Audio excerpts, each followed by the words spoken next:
AP CM YS Jagan పై జరిగిన రాయి దాడి మలుపు తిరిగింది. ఇది యథాలాపంగా తుంటర పనితో చేసిన రాయి కాదని పోలీసులు విచారణలో తేల్చారు. సీఎం వైఎస్ జగన్ ను చంపాలనే ఉద్దేశంతోనే పక్కా ప్లాన్ తో దాడి చేశారన్నారు పోలీసులు. వైఎస్ జగన్ ను హత్య చేయాలనే ఉద్దేశంతోనే వేముల సతీష్ అనే యువకుడు దాడి చేశాడు. ఇతను ఈ కేసులో ఉన్న A2 ప్రోద్బలం వల్లే నిందితుడు జగన్ ను చంపేందుకు ప్రయత్నించాడని పోలీసులు గుర్తించారు. అందుకోసం ఓ షార్ప్ గా ఉన్న రాయిని ఎంచుకున్నాడు. వేగంగా విసిరితే వెళ్లి గాయం చేసేలా ఉండే రాయిని ఎంచుకున్నాడు. A2తో కలిసి A1 ప్లాన్ చేశాడు. అయితే ఈ కుట్రలో ఇంకా ఎంతమంది ఉన్నారనే దానిపై పోలీసులు విచారణ చేస్తున్నారు. మరో 5గురు కూడా పోలీసుల అదుపులో ఉన్నారు. సీసీటీవీ ఫుటేజ్ తో పాటు ఇతర ఫుటేజ్ సాయంతో నిందితుడిని గుర్తించి ఈ నెల 17న రాజరాజేశ్వరిపేటలో సతీష్ ను అరెస్ట్ చేసి సెల్ ఫోన్ ను సీజ్ చేసినట్లు రిమాండ్ రిపోర్ట్ లో తెలిపారు పోలీసులు. ఇతను పక్కా ప్లాన్ తో విసిరాడు. అది తలకు తీవ్రంగానే గాయమైంది. కణతకు తాకపోవడంతో సీఎం బయటపడ్డారు. అదే కంటికి తాకి ఉంటే చూపు పోయేది, కణతకు తాకి ఉంటే ప్రాణమైపోయేది లేదా ప్రాణాపాయం వాటిల్లేది. కావాలనే ప్రీ ప్లాంట్ గా హత్యకు పథకం పన్నారని పోలీసులు తెలియజేశారు. తల మీద దాడి చేస్తేనే సీఎం చనిపోతారు. వైఎస్ జగన్ కు దగ్గరగా వెళ్లడం కుదరదు కాబట్టి ఈ హత్యకు ప్లాన్ చేశాడు నిందితుడు. ఇక ఇతన్ని ఈ కేసులో A2గా ఉన్న వ్యక్తి రెచ్చగొట్టాడు. A1గా సతీష్ ను గుర్తించి వైద్య పరీక్షలు నిర్వహించి ఆ తర్వాత కోర్టులో హాజరుపరిచారు పోలీసులు. ఇక సతీష్ కు 14 రోజుల రిమాండ్ విధించింది న్యాయస్థానం. ఈ విషయాలను పోలీసులు రిమాండ్ రిపోర్ట్లో పేర్కొన్నారు.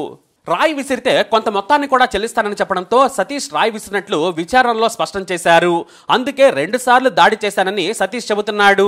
మొదట డాబా కుట్టు సెంటర్లో రాయి దాడి చేసినా అది తగలకపోవడంతో తర్వాత వివేకానంద స్కూల్ వద్ద రాయి విసిరానని సతీష్ విచారణలో చెప్పాడు. కానీ ఆ తర్వాత దుర్గారావుకు ఫోన్ చేస్తే మొదటిసారి స్పందించలేదని, రెండోసారి ఫోన్ చేస్తే స్విచ్ ఆఫ్ చేసుకున్నాడని సతీష్ విచారణలో వెల్లడించారని పోలీసులు తెలియజేశారు. అయితే ఈ కేసులో ఇప్పుడు మరో కోణం బయటపడింది. కేవలం జగన్ టార్గెట్ గానే కాదు, పక్కన ఉన్న వెల్లంపల్లి టార్గెట్ గా కూడా రాయి విసిరారు. ఈ విషయంపై దుర్గారావును కూడా విచారిస్తున్నారు. ఈ కేసులో A2గా ఉన్న దుర్గారావును కోర్టులో ప్రవేశపెట్టనున్నారు. అయితే దుర్గారావు చెప్పేది ఏంటంటే, వెల్లంపల్లి శ్రీనివాస్ను లక్ష్యంగా చేసుకుని రాయి విసరమన్నాను, కానీ అది జగన్కు తగిలిందని చెబుతున్నాడు. మొత్తానికి దాడి తీవ్రత ఆధారంగా హత్యాయత్నం కేసుగా నమోదు చేశారు. అయితే క్రైమ్ జరిగిన ప్రాంతంలో మొత్తం 12 మంది సాక్షులను విచారించి వాంగ్మూలాలను కూడా నమోదు చేశారు. జగన్ సూటిగా కనిపించడంతో జేబులోని రాయి తీసి వేగంగా గురిచూసి కొట్టాడు. ఆ తర్వాత జనం మధ్యలో నుంచే ఏమీ తెలియనట్లుగా నడుచుకుంటూ వెళ్లిపోయాడు. కాబట్టి ఇది ముందస్తు కుట్ర ప్రకారమే జరిగిన దాడి. ఎందుకంటే అంత సూటిగా గురిచేసి కొట్టడం సులువు కాదు. బలంగా రాయిని విసిరాడు సతీష్. అది తలకు బలంగా తాకింది. సీఎంకు అదృష్టవశాత్తు ఏమీ కాలేదు. ఇక తదుపరి విచారణ కొనసాగుతుంది అన్నారు పోలీసులు. అయితే ఈ దాడి కేసుపై విజయవాడ కోర్టులో సలీం అనే న్యాయవాది నిందితుడి కుటుంబ సభ్యుల తరపున పిటిషన్ వేశారు. పోలీసుల అదుపులో ఉన్న 6గురి వివరాలు తెలపాలని, న్యాయవాది కమిషనర్ను నియమించాలని పిటిషన్ వేశారు. ఈ కేసులో ఇంకెంతమందిని ఇరికిస్తారో అనే భయంతో కాలనీ వాసులు భయపడుతున్నారు. కొందరు ఇతర ప్రాంతాలకు వెళ్లిపోతున్నారు. 2-3 వీధుల్లో జనమే కనిపించడం లేదు. ఆ కాలనీ వాసులు భయపడుతున్నారని అనుమానితుల వివరాలు తెలపాలని లాయర్ సలీం పిటిషన్ దాఖలు చేశారు. అలాగే కోర్టులో సతీష్ రాయి విసిరాడన్న కారణంతో అతనిపై 307 కింద కేసు నమోదు చేయడాన్ని అతని లాయర్ సలీం తప్పుబట్టారు. రాయి విసిరితేనే హత్యాయత్నం కేసు పెడతారని ప్రశ్నించారు. కానీ హత్య చేయాలన్న లక్ష్యంతో అతను ఉద్దేశపూర్వకంగా దాడి చేశారన్న ప్రభుత్వ లాయర్ల వాదనతో కోర్టు ఏకీభవించింది. 100 మంది అనుమానితులతో పాటు మరికొందరిని విచారించి సమగ్ర సమాచారం సేకరించిన తర్వాత వేముల సతీష్ కుమార్ ని అరెస్ట్ చేసినట్టు తెలిపారు పోలీసులు.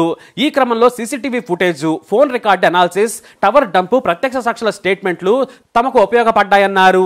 అయితే అధికారిక ప్రకటనలో పోలీసులు అంతవరకే వివరాలు చెప్పారు.